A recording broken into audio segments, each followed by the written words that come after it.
Hello. Hi, everybody, and welcome. Welcome to the launch of Once Upon a Crime by the one and only Robin Stevens. I'm so excited to be here welcoming our author today. My name is Elle McNicoll. I'm the author of A Kind of Spark and Show Us Who You Are. A Kind of Spark just won the Waterstones Children's Book Prize this year, and my actual prize, the real prize, is getting to interview Robin Stevens today, which is why we're all here. So thank you for coming.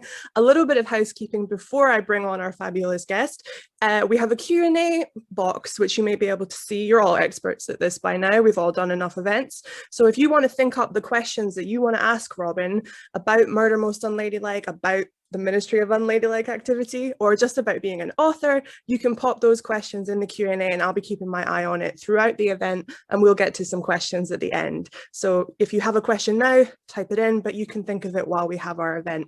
But without further ado, I would love to bring on the reason we're all here today, the fabulous Robin Stevens, to talk about Once Upon a Crime. Yay! Hey, hello everyone. I am so excited to see so many of you here, 103 participants at the moment, which is amazing. And I'm so excited to be talking to Elle. I absolutely love her books. A Kind of Spark is amazing. I'm so pleased it won the Waterstones Prize, the overall Waterstones Prize, and her new book, Show Us Who You Are, is also fantastic. So this is a very exciting day for me to be talking to her about the lovely Once Upon a Crime, which of course we're all here to talk about, and it's publication day today. This beautiful blue book is now out in the world, out in all Waterstones stores. So yay. So thank you so much for Waterstones for having us. It is so lovely to be back and to be talking about another new book. I did a launch event for Death Set Sale last year, and now we're here to talk about my lovely book of short stories. So yes, wonderful. Right, let's get cracking. So I should say to everyone, I started my career as a huge fan of Robin Stevens. I used to sell her books in bookshops and bother her on Twitter and say, will you come and see us behind the bookshop account? So it's such an exciting moment for me to be here today. So Once Upon a Crime, we have two short stories that some of us may already know, but we have four brand new stories. Can you tell us about this? I feel like it's a coda almost to Daisy and Hazel's journey, because we had the incredible conclusion with Death Set Sail last August, and now we have this like coda of incredible new adventures. And so can we speak about that a little bit? Coda is a really good word for actually, because of course Death Set Sail is the last book in the series, last murder mystery in the series, but this gathers together some stories, two stories I'd already written and had already been published. There is The Case of Missing Treasure and The Case of the Drowned Pearl, which was a 2020 World Book Day book. So a lot of you probably will have read that already. And then also four totally new stories. And they were stories that I hadn't been able to fit in full-length books before. One of them, The Case of the Uninvited Guest, is the story of what happens at Uncle Felix and Aunt Lucy's wedding, which is something that I mentioned as a throwaway line at the end of my fifth book, Mistletoe and Murder, way back in I think 2015, 2016 when it published, and people have been asking me ever since, like, what happened? What is it? And I actually had written the answer. I had written the first draft of what is now published in this book in 2017. As a sort of first anniversary present to my husband, because we got married in 2016, but I'd never had the chance to publish it. And so when my publisher Puffin asked if I would do another sort of short story anthology, a bit like Cream Buns and Crime, which of course came out a few years ago now, and that's short stories and tips and tricks, I said yes, because I knew I had that story. And then I last year sat down and wrote three completely new stories. So yeah, we have all these little bits of story that didn't fit into main books. We have what happened after the end of A Spoonful of Murder. We have what happened at the end of Death Sets Sail. We have what happened to George and Alexander, the junior Pinkertons, just before Death Sets Sail starts. And the last book in the anthology, the last story in the anthology is what happened to May Wong, Hazel's little sister, right at the beginning of World War II. And now that is the very important story, because May is going to be one of the three main characters in my new series, The Ministry of Unladylike Activity, which is coming out next year. And this is a bit of an intro to her as a character in her own right, as a storyteller. She is very young in the Murder Most Unladylike mystery series. She's about 5, 6.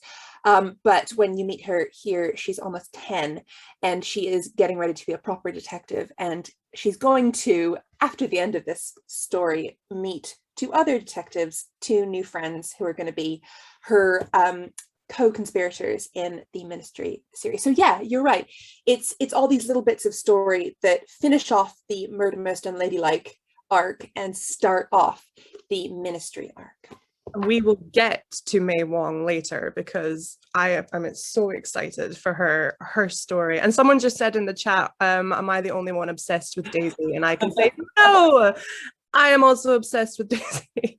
So that's brilliant. Once Upon a Crime, it's going to give us so much extra flavor, and I think people really, I mean, I say people, me, have missed these characters, but I'm so excited for May. But I thought, well, when I was preparing for this, I thought Robin's probably been asked every question under the sun, because I've been an author for a year and I feel like I've been asked every question under the sun. So I can't imagine what an absolute pro has been asked. But I wanted to talk a little bit about murder mysteries in general, or mysteries in general, because I grew up in a house with people who really didn't read a lot, but what they did read, what my mum read, was mysteries, Christie's, and just was obsessed, like, completely. And I've always found it fascinating. What is it about mysteries or murder mysteries that we love so much? I know that you're a fan. To be as good as writing them as you are, you have to also read them and love them, I expect. So what do you think it is? Why do the hundreds of people here and myself, why do we love it so much, do you think? I think that's a really good question. And I think that's a really common experience, that no matter what your relationship to books in general, there is something about a mystery story, especially a murder mystery, that feels very accessible and exciting, and it just pulls you in.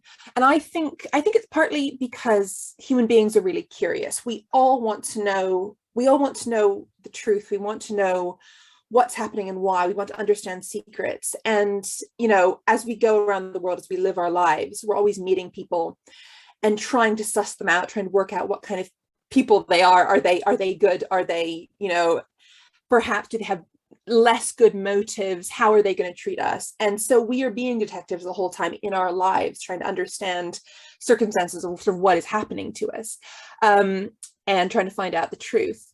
And I think that reading a mystery story gives us the opportunity to sort of practice our detective skills in a very low stakes way. So you can look at all these characters in mystery stories in books and sort of think, oh, that's the murder, that's the one who did it. And if you're wrong, it doesn't matter. And if you're right, you feel great.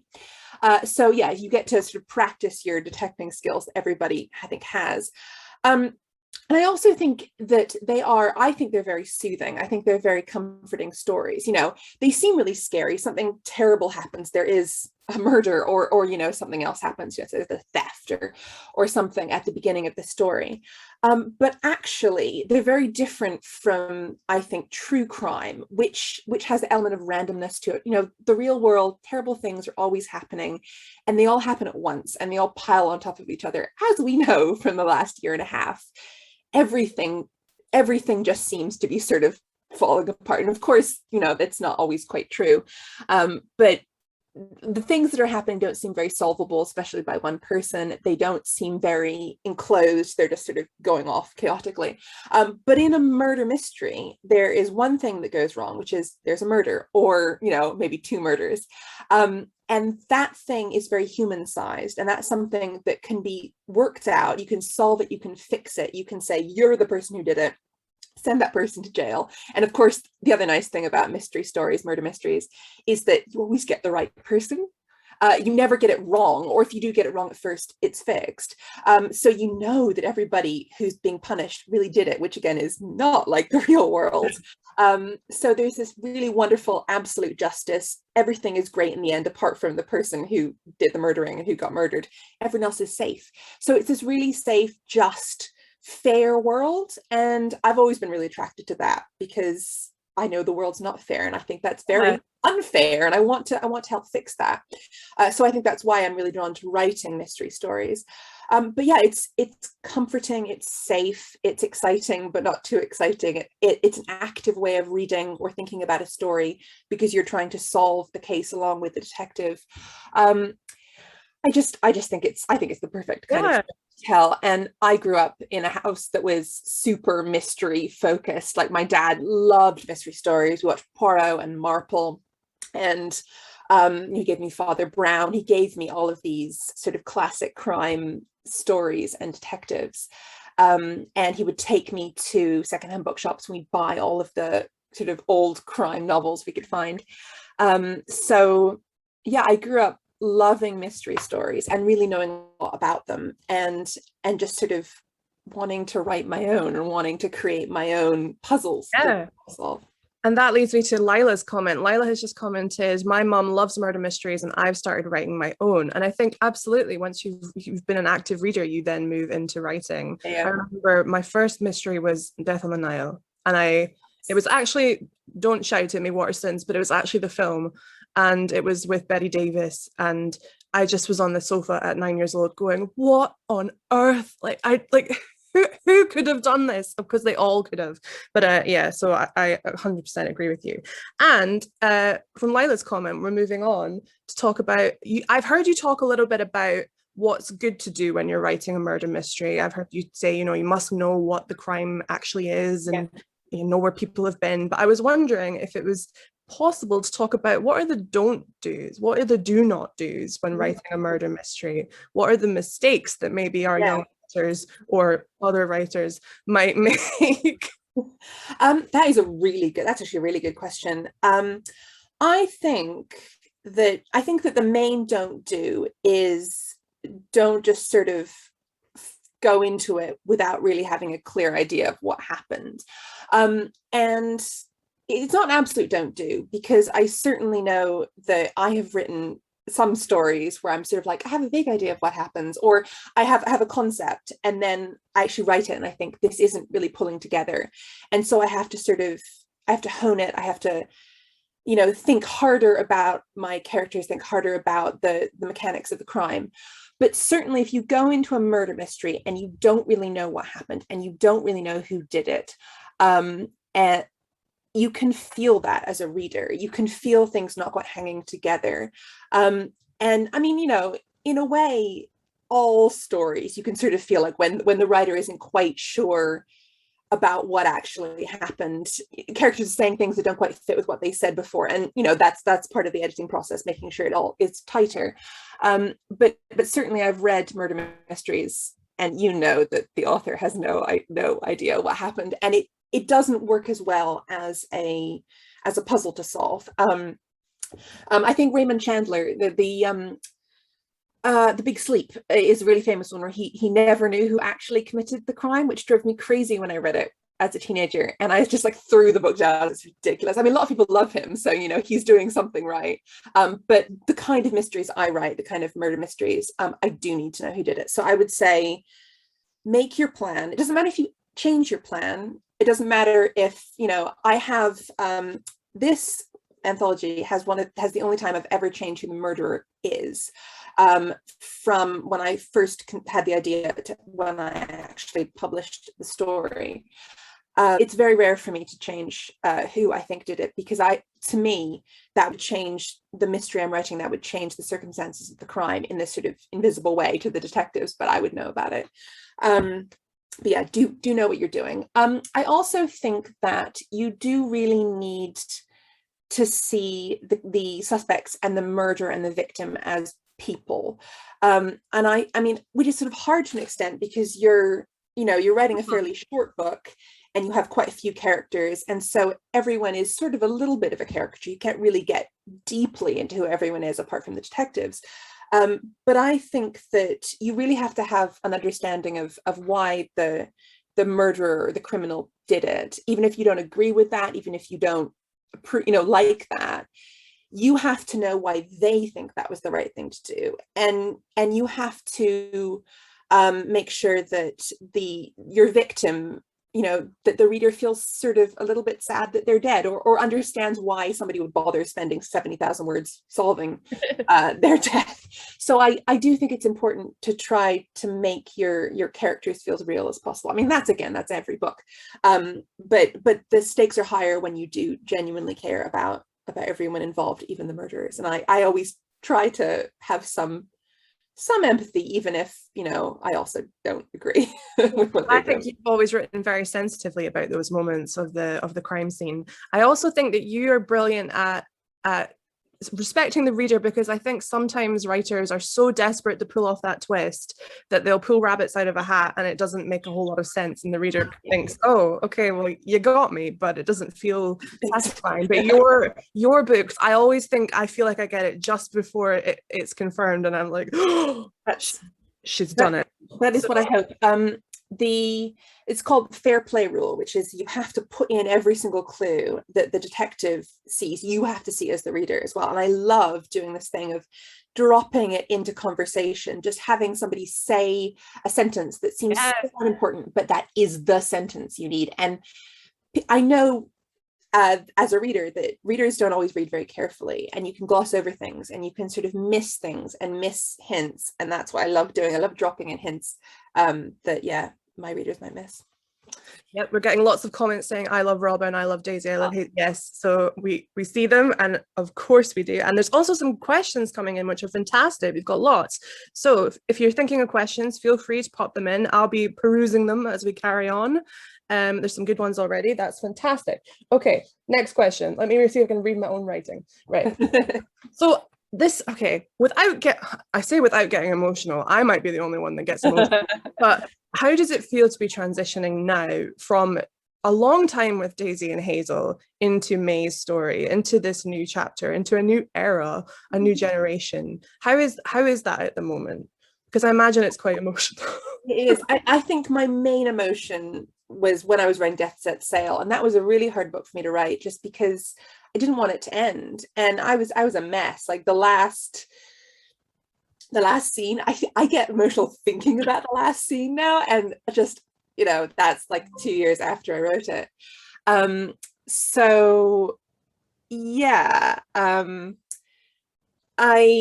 it has been a very difficult thing, but I think that I find it quite lovely that I get to stay in the world, and I get to kind of introduce a new generation without really saying goodbye to the characters from Murder Most Unladylike, and knowing that they go on and have a really rich and interesting life, even if it's not anymore going to be sort of the foreground of the story. I know they're still there, and it feels sort of safe to me as an author. I don't have any plans at the moment to actually go and focus on Daisy and Hazel again, but I know what they're doing. I know that they're having a lot of adventures, and who knows in the future. But I think it also sort of gives me a new lease of it gives the world a new lease of life, coming from different perspectives, having May be one of the narrators, and then of the two new detectives, one of them is her co-narrator, and then will become the narrator of the series in future books, and having new perspectives on the world and having new characters' heads to get into, I find really exciting. I wrote 9 books about Daisy and Hazel, and I love them, but once you've written sort of, must have been about 1 million words in Hazel's voice, it's nice to sort of have new characters to follow and new perspectives. So I find it exciting. I find it a bit sad. I find it's scary as well to sort of say goodbye to this and start something new. And will it be as good? Will it be as exciting? But I'm enjoying myself, and I feel very lucky. I mean, how many authors get to write 9 books about their characters and then get to create a new series in which the characters exist? And no, I just think I'm so lucky and enjoying myself. Well, I know I'm probably speaking for a lot of people watching this panel when I say that I had a big sigh of relief when Ministry of Unladylike Activity was announced. I thought, oh, good, we're getting more mystery stories. But yeah, we'll all miss Daisy and Hazel. But that's what's great about the books. We can reread them over and over whenever we want. So this again, I don't want to get over. I'm noticing there's now 50 questions in the Q&A, which is fantastic. But so it's a good demonstration of just how passionate and dedicated these readers are to this series. And I just wondered if we could talk for a little bit about some of the highlights, some of the greatest moments, some of the best parts of this huge community that you have built of your readers. What have been some of the best moments over the past few years? I mean, it's all just been so incredible. I have just been so lucky. When I first published Murder Most Unladylike, I genuinely thought that like 3 people would read it, including my mom. You know, I didn't really believe in the appeal of murder mysteries at that point. I thought it was something that it was just me who loved them, and so I was really shocked to have people reading them, and to have so many people reading them. That, you know, the series was initially 3 books, and then it kind of kept growing because people kept buying the books, and so I was sort of in a constant state of shock. I think the moment that I remember sort of realizing, like, hold on, like there is something going on here, like other people really care about this just like I do, was the launch of the 3rd book, First Class Murder. And that was I think that was in Waterstones, Cambridge. And there was a queue of people there. And I was like, oh my goodness, there's like more than 5 people waiting for me to turn up, which was incredible. But the kid at the very front of the queue was crying, was holding, like she had drawn me this the picture of Daisy and Hazel, and she was crying and shaking. She was so excited, and I was just like, oh my gosh. That was so overwhelming and so exciting, and sort of like, and such a thing I could connect to, because I remember loving things like that when I was that age, and I knew that I would have cried if I had met. Actually, I did cry. I met Dinah Wynne Jones when I was 15, and I was just a mess. I just sort of stood there and just sort of shook and stared. Yeah, you got it. And so, like, I knew that passion, and I was like, oh my goodness, this is it.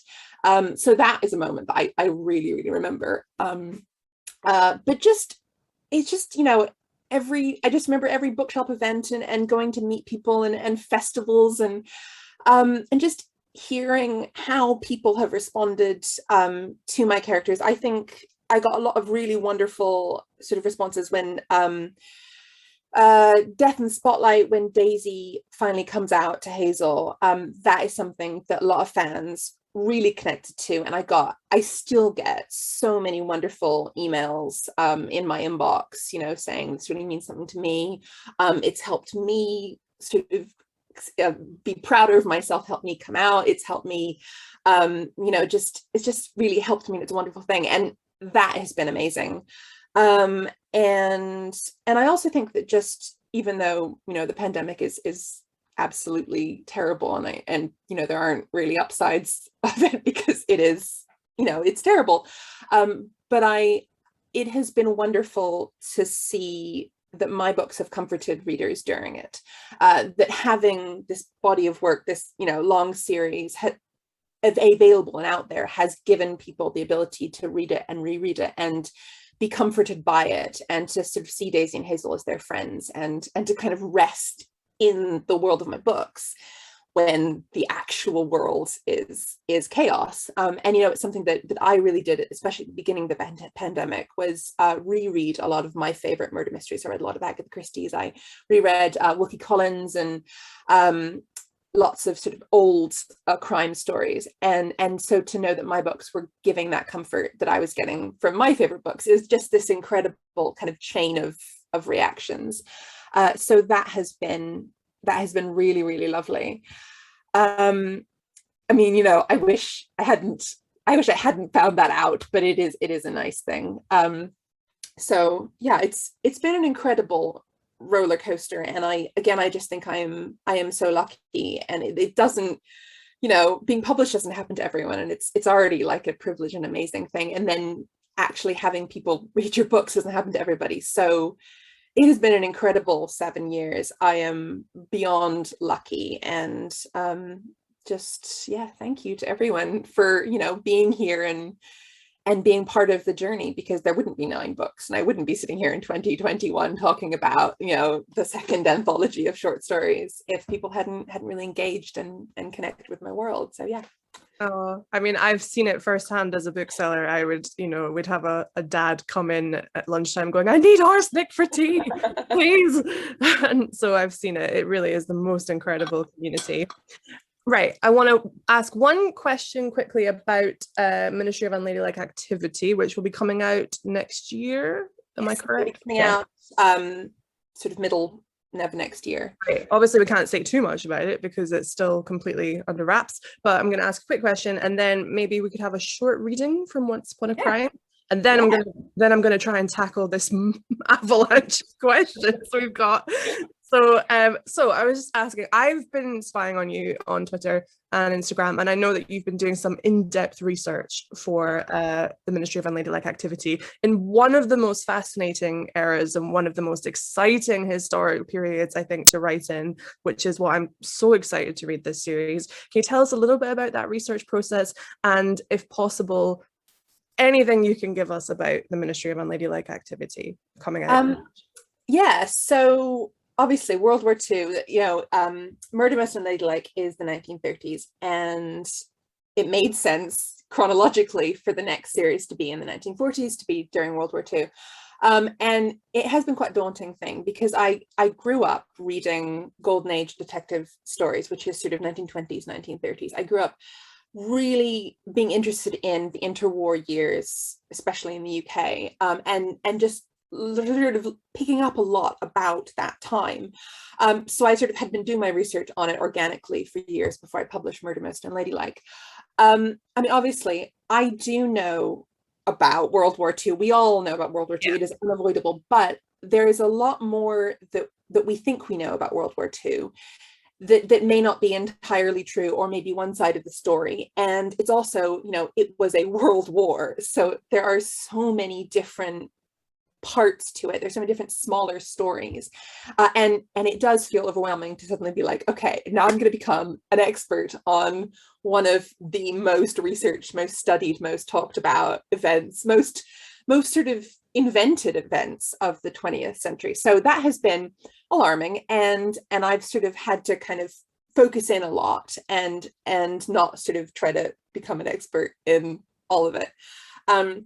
But I love historical research. I'm fascinated by history, and I'm fascinated by uncovering the things that we might not be taught in schools, the experiences and stories that might not be as well known.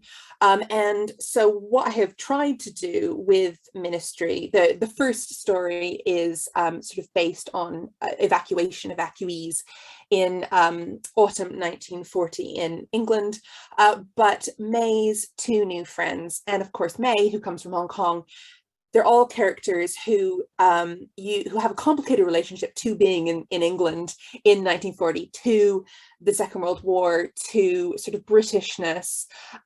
May, unlike Hazel, is very unhappy to be in England. She is not, and she doesn't have the romantic notions that Hazel has about it when she first turns up. She didn't want to be here. She is stuck in England and trying to help end the war so she can get home to Hong Kong. But yeah, it's an interesting thing to research, and I hope I'm sort of starting to uncover stories that aren't talked about as much, like the fact that I'm really interested in the fact that a lot of German and Italian men were interned by the British government during World War II in 1940, 1941, because they were afraid that they might be Nazi sympathizers. And of course, some were, but a lot of people weren't. They just got sent to the Isle of Man and I think a couple other places.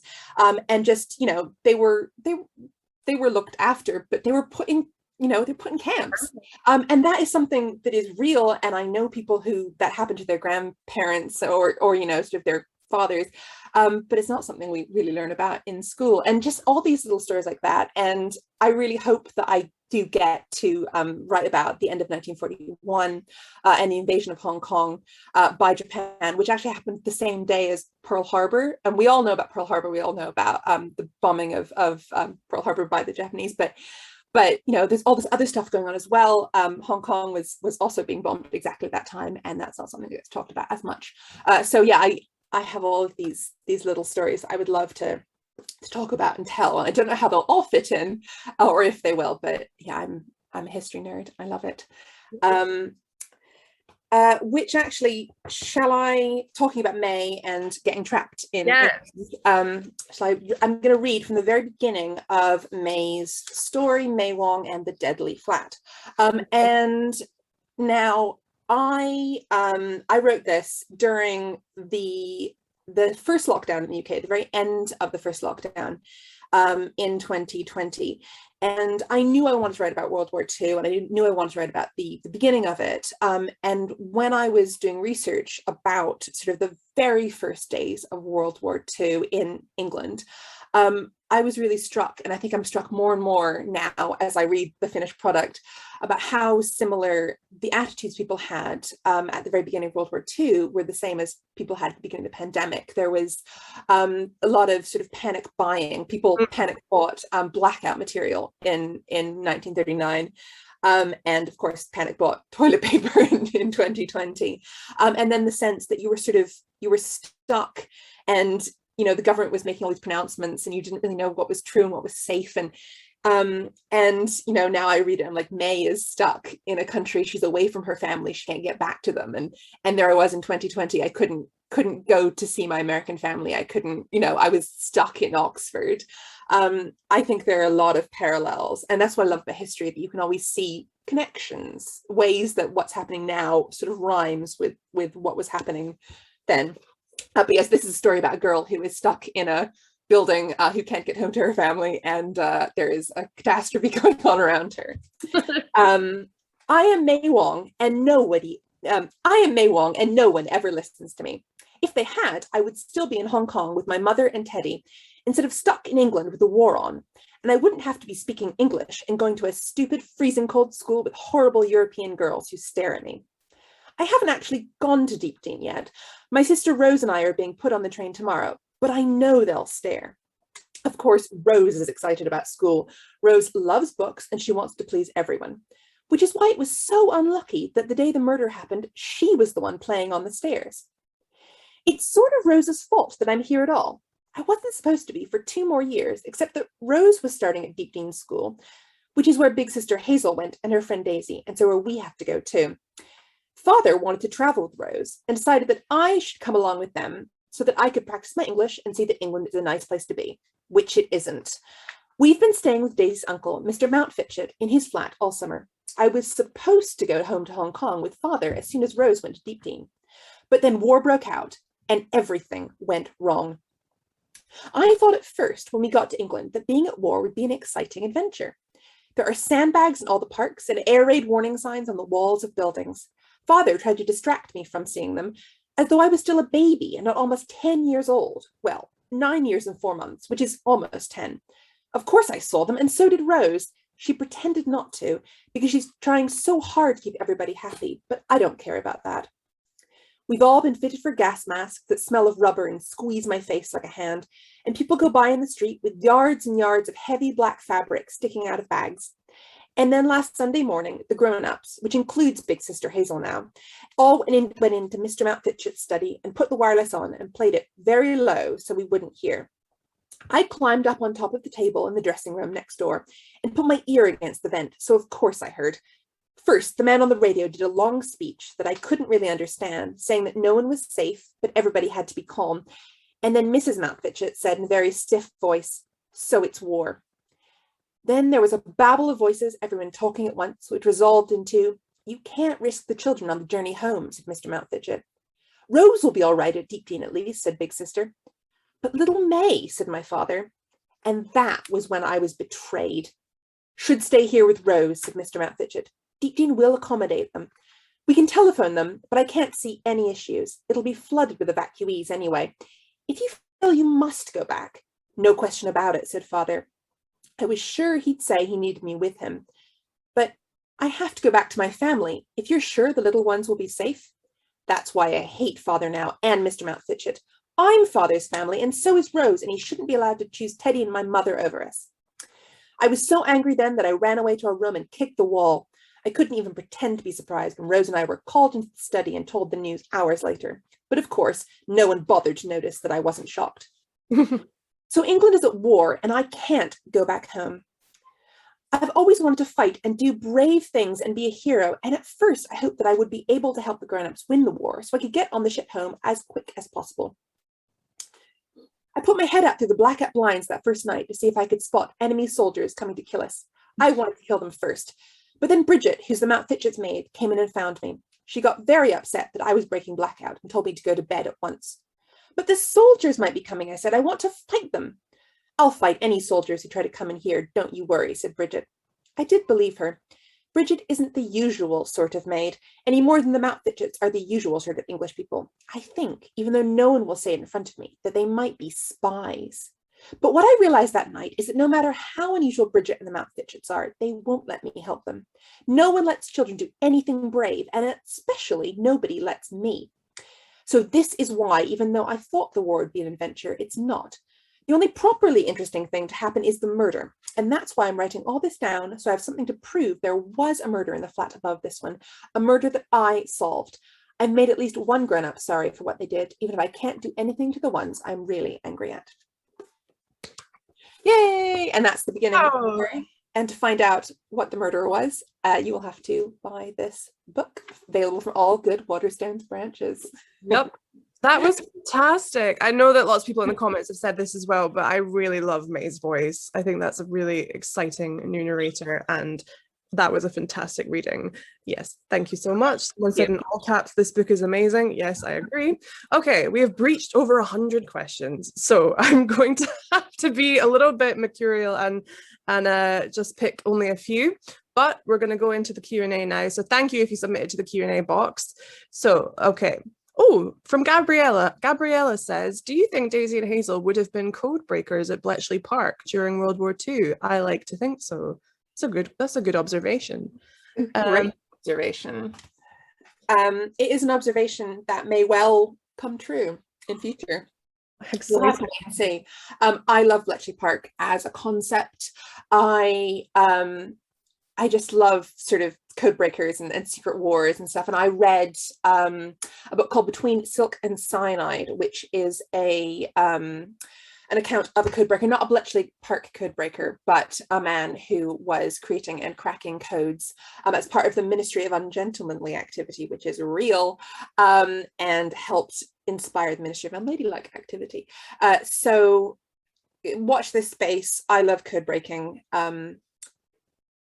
We'll have to wait and see. Yeah, my grandfather's at Bletchley Park. I'm a fan as well. Yeah, maths genius. Someone has said, any advice for editing? And I'm listening to this as well. I mean, editing is really hard, but it's the most important part of writing, which is something I did not understand when I was younger. I thought that you wrote the story and then it was done. And I got quite dispirited when I saw published books, because I was like, how do authors write such good stories? And the secret is, we don't at first. I mean, you know, the secret is we've practiced for a long time. We've written and written and written and gotten better every time. But we write a first draft, and then we send it to editors or friends or somebody to read it. They'll give feedback, and then we sort of edit it. We rework it.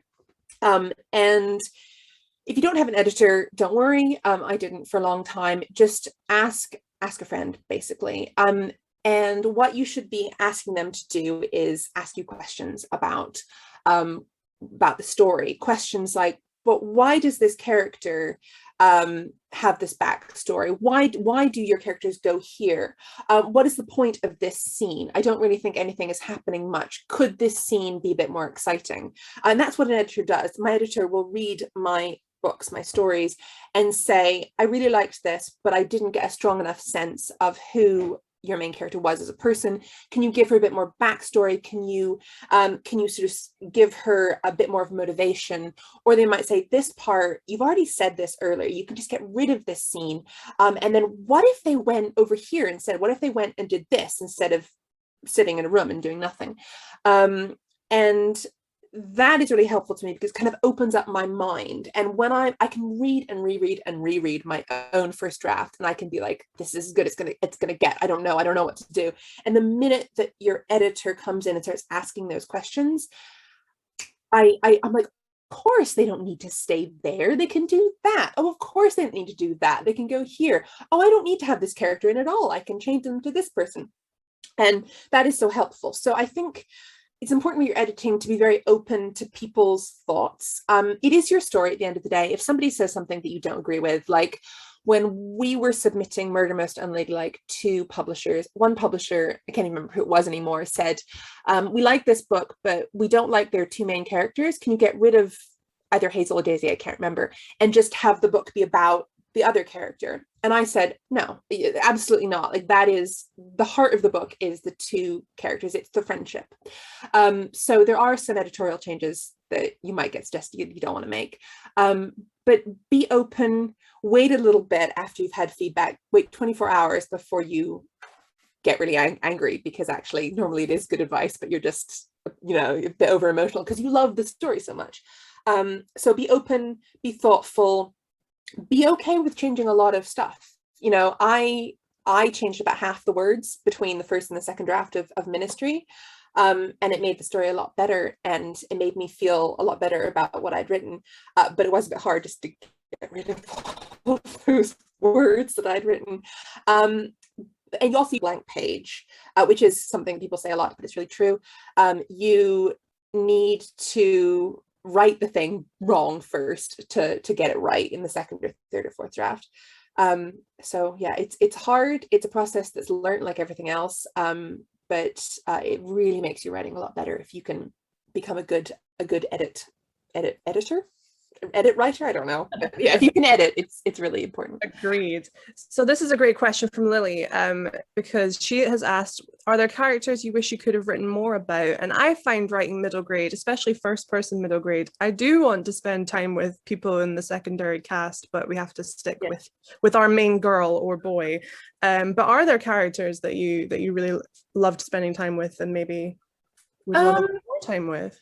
I think that May is a good example of one of those characters. She was only meant to be a really minor character, but I liked her so much that I was like, she just needs to come back. Same with George. George was only meant to be in Mistletoe and Murder, and he was actually a character who I almost invented on the fly. I knew that Alexander had a friend called George. I didn't know anything about him, and as I was writing, I was like, oh, what if he's this? And I started going, and it just works. Sometimes characters just jump off the page and you know them and you connect with them.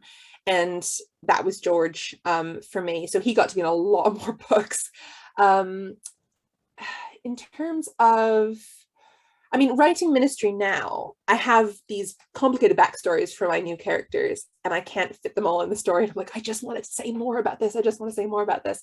But I can't quite, because again, I'm writing for sort of middle grade audience, and the book needs to be only a certain length. But that's the nice thing about having a series, that I know I will get a lot more time with these characters. I'll get a lot more time to kind of unfold what's going on with them and to sort of think about them as people. But normally if I like a character, they do return. Yay. And here's a question I know I get asked a lot, I'm sure you do as well, but Sophie's asked, which of your characters do you identify most with and why? So Hazel was very similar to the person I was when I was 13. Obviously we have different backgrounds, but the way that we both came to the UK as children and were sent to British boarding school was similar. And also the way that she was sort of quite shy, quite bookish, quite awkward, and that was really me, age 13. Daisy was the girl I wished I could be. She's just sort of seems so poised and polished and confident. But as I've gotten older, I think I identify more with Daisy. I can see more of sort of what she's trying to hide and sort of I, like her, I am quite impatient and I move really fast. And, sometimes I just want to know things and I sort of don't pause to think about people as much. So I do think I'm a mix of Hazel and Daisy, especially as I've gotten older. But there are bits, there are bits of me, I think, in all of my characters.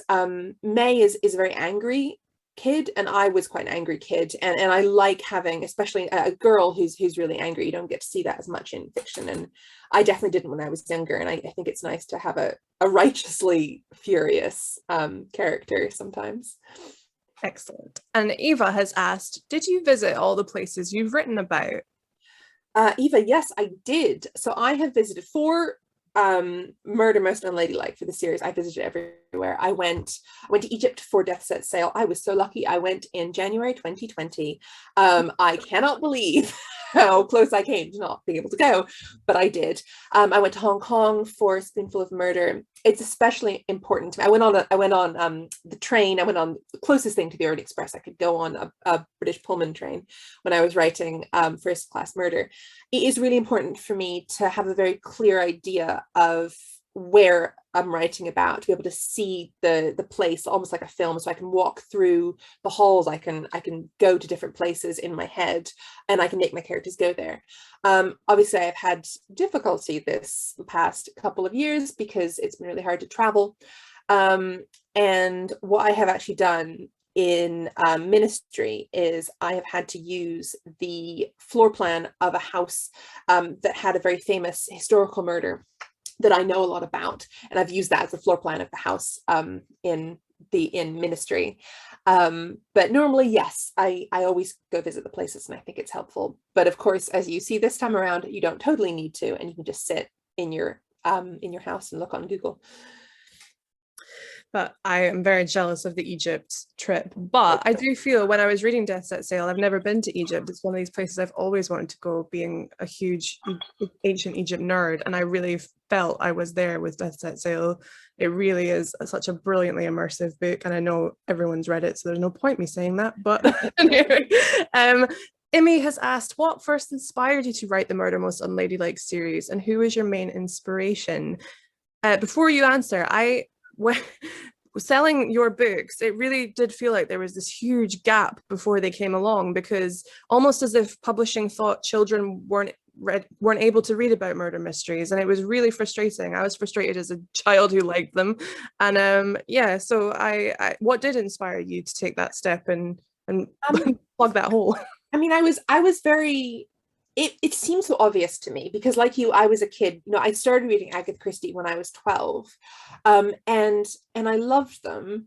They're the nice thing about them, and a lot of golden age crime novels, is they're not that gory. I remember trying to read Ruth Rendell at like age 13 and being like, oh no, this is upsetting. But they're all quite bloodless, and quite sort of easily written. So, you can read them from sort of 11, 12. I do think there are some things in them that maybe I shouldn't have been reading, but that's the joy of sort of being a big reader as a kid. You pick up stuff that perhaps wasn't ideal for you. But even at the time, I thought, like, wouldn't it be great if there were more kids in these? Like, there aren't that many of Christie's that have children in them at all, especially child detectives. 450 from Paddington has some kids who are detectives, but that's like one of the only ones. And I just remember sort of thinking, oh, I wish I could see this, and not quite finding it, having kind of split out what I wanted, which was children being detectives, Nancy Drew and Famous Five, Secret Seven, and then murder mysteries, which really was what I wanted to read about, and having to kind of read those things separately. So the in my head in a reasonably examined way, and I then I went to boarding school. I went to Cheltenham Ladies College, which was Deep Dean basically, and I came out of that. I had a lot of really good experiences, a lot of really not so good experiences, and I wanted to write about that world. And I just remember way back in 2010 suddenly thinking, I could write a murder mystery set at a school like mine. I could write a murder mystery like an Agatha Christie murder mystery, but with child detectives. And it just seemed so obvious to me. But because I'd never read that, it hadn't really been combined. I was really nervous about who would want to read it and if it was a good idea. And I do now think that is that is where really good ideas sort of happen. Things that seem so obvious to you, you can't think of why nobody else has done it. That's what you should, I think, should be pursuing. Just being like, I really want to see that. I would like to see that. And if you want to see it, somebody else discovered.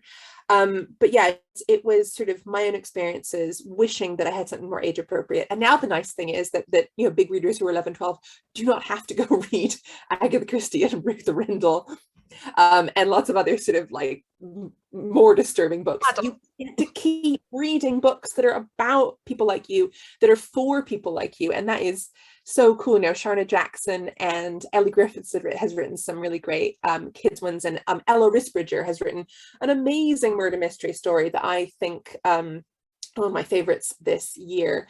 There are just so many like really good mystery stories for kids now and for teenagers. Holly Jackson, her third one just came out, and I have ordered it, and I'm so excited it came out today. So yeah, it's a really good time to be a mystery loving kid or teen. It really is. It's a new golden age. I mean, I remember I went to an all-girls school, and I remember in Jolly Foul Play when the head girl gets bumped off, I was like, whew. I remember those days. No one at my school was bumped off, don't worry. But there's so many questions, you guys. Well done, everyone, for really showing up this morning. Right, there's a lot asking about adaptations, and I just want to defend a fellow author and say we are not in control of adaptations. No, as much as we'd like to be. Alas. I am doing my best, but it's been a really difficult process, and it's not something I can still really quite talk about. I think if we ever do get an adaptation, I will be able to talk a bit more about sort of the ups and downs of getting this thing made. But again, it is really hard because it is an untested format. There is nothing at the moment for children, no murder mysteries on TV for kids. The closest we've gotten was Enola Holmes, which came out last year, and I'm really excited about that because it did really well, and it was a mystery, but for sort of the same age group, and there were murders in it, and everyone loved it. And so I hope that now TV people have seen that, they'll be like, okay, maybe they want more, because they just don't understand. I keep having meetings with people who are like, and you want it to be for kids, and like, you know, me being like, you know, kids watch Poirot, kids watch Death in Paradise, kids watch, and they're like, really?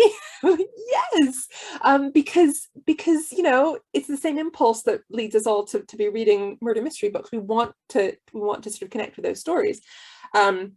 So I think it will happen.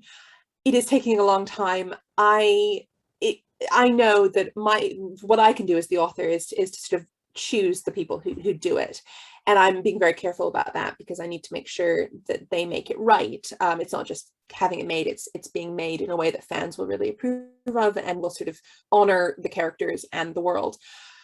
But I hope it will happen. I'm doing what I can.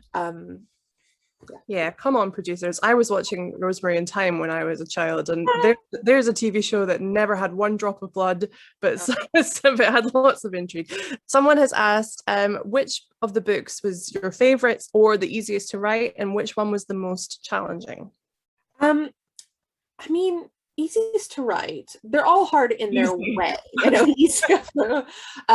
I think the one that I remember going really well, two that I remember going really well, was First Class Murder and Death in the Spotlight. Both of those, I had good ideas for the twists, and I wrote it, and they kept on being good ideas. Sometimes I write what I think is going to be a good idea, and it just goes a bit wrong, and I realize I have to think a lot harder about what I'm doing. With those two books, they were just sort of, they worked, and it was really pleasing. The hardest two, I think, were A Spoonful of Murder and Death Set Sail, because those needed the most research, and they were the farthest out of my own understanding of my own life. I have a lot of friends who grew up in Hong Kong and who still have connections there, but I only went once as a kid. I went when I was 7 or 8 for a couple weeks. So I don't have the actual lived connection with that place. But I'm writing about Hazel, who, you know, who grew up there. That is her home. That is where she belongs. And so I was really needing to do a lot of work to make Hazel's presentation of Hong Kong feel like something from somebody who did grow up there, who belongs there. So I did a huge amount of research. I interviewed a huge number of people. I got a lot of people to read the book and kind of give their feedback. And sort of the same thing for Death Set Sail, even though, of course, Hazel was going there as a tourist. I had Amina, who, is Egyptian, is from Cairo.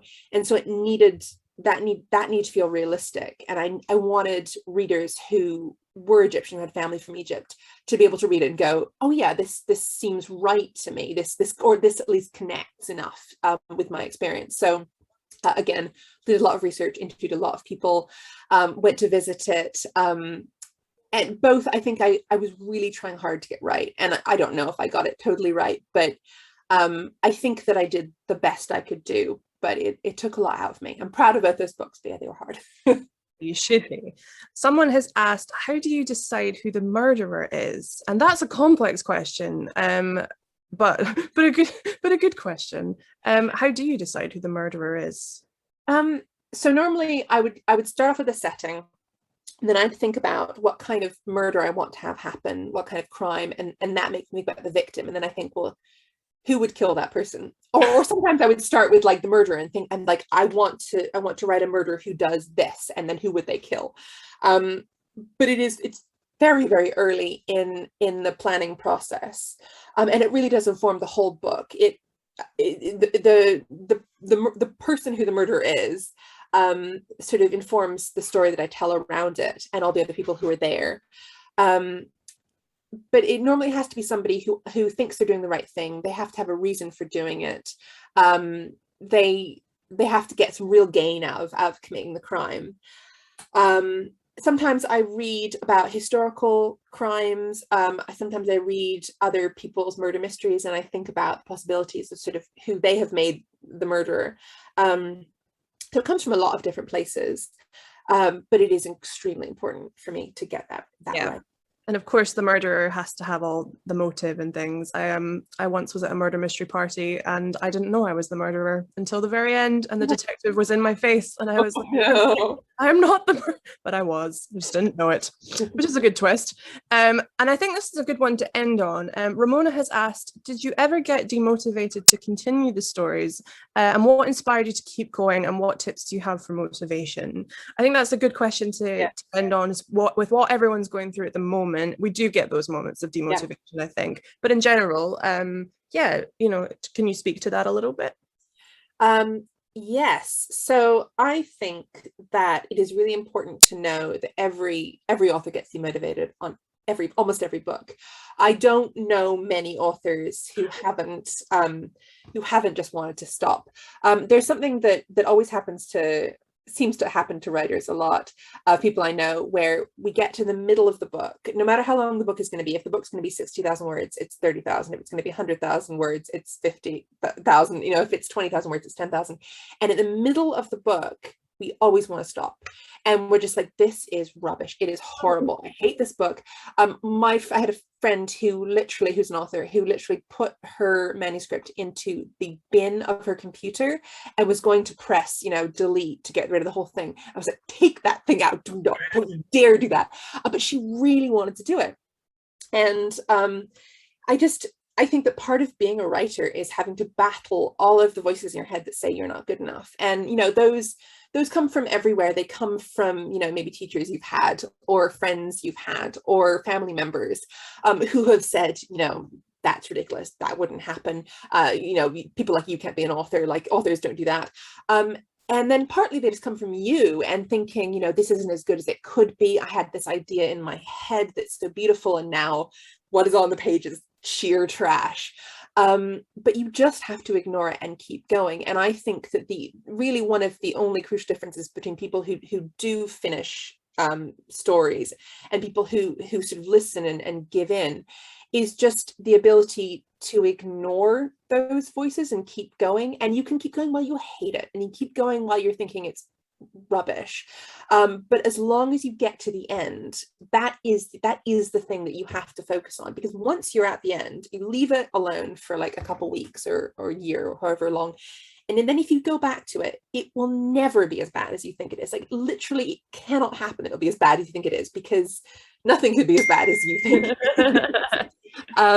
So yeah, like, remember, everyone has this, and it is something you just need to get through, because it is not as bad, and you can always make it better. You know, the first draft is the worst the book's ever going to be. You can fix it later. You can do anything you want to the book later, but yeah, don't give in to despair. Don't listen to the demons. You can always improve things. Yeah, that's what I would just say, like, don't give up. I think those are actually the perfect words to end on, actually. Don't despair and don't give up. And we read mystery stories because we want to restore order, and order will be restored. So I want to say a massive, massive thank you to everyone today, but especially Robin Stevens' Fun of Crime, which, if you don't have your copy already, Waterstones have got your back, and they are going to be in every Waterstone store, I would imagine, and online. So you can go online and grab it now, or pop into your nearest store. And thank you, all of you, for coming. Thank you for your hundreds of questions. I'm really sorry we didn't get to everybody, but thank you so much. I believe this is being recorded. Hopefully people who maybe got a ticket but then couldn't come, I'm sure this will be available at some point. But thank you so much, Waterstones. Thank you so much, Robin Stevens. And thank you so much to all the young detectives here as well. And go out and grab Once Upon a Crime. And thank you to Elle for being an amazing interviewer and moderator and everything. Yeah, and go and read her books. They are amazing. Thank you, everyone. Have a wonderful Thursday.